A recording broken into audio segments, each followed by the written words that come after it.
Since the last few months, a new battle in the console war has been happening where PlayStation fanboys are mad about Starfield. According to them, Starfield is like an atom bomb that will destroy their PlayStation houses once Todd Howard and Phil Spencer drop it. So PlayStation fans have pulled out a secret weapon to combat Starfield, which is Baldur's Gate. I mean, are you serious right now? Because the only thing Baldur's Gate can be compared to is Goat Simulator 3, and even that is debatable.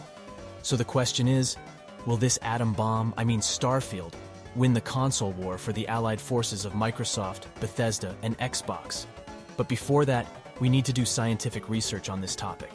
See, the budget of Starfield is $200 million, which is more than the GDP of 2 countries in the world, which isn't much, but it's crazy there are 2.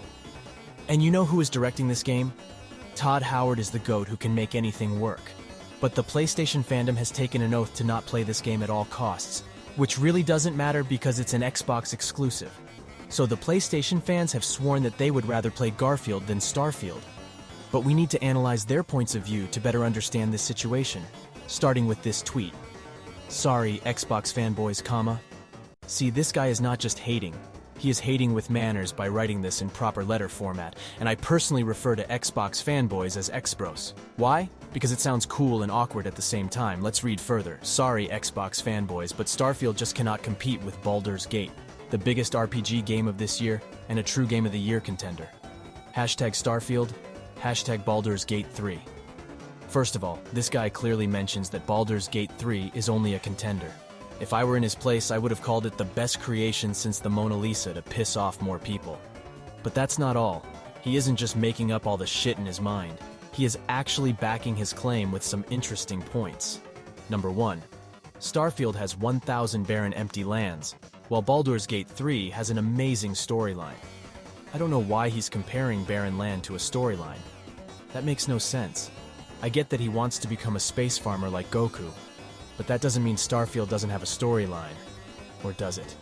Let me check. Alright, I just checked, and it turns out it doesn't have an amazing storyline.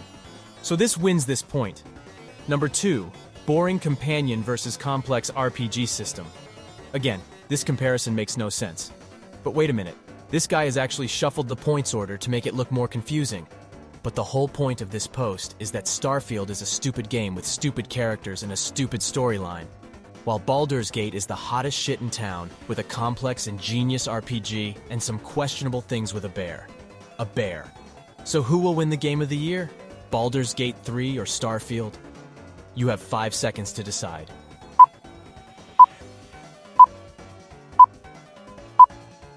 Both answers are wrong because the true Game of the Year is War Gods, Zeus of the Child. No, that's not a grammar mistake. I'm not going to talk about it. Let's look at the gameplay. Just look at this home screen. So simple and aesthetic. Miles better than any Garfield or Starfield shit. You just play, nothing else.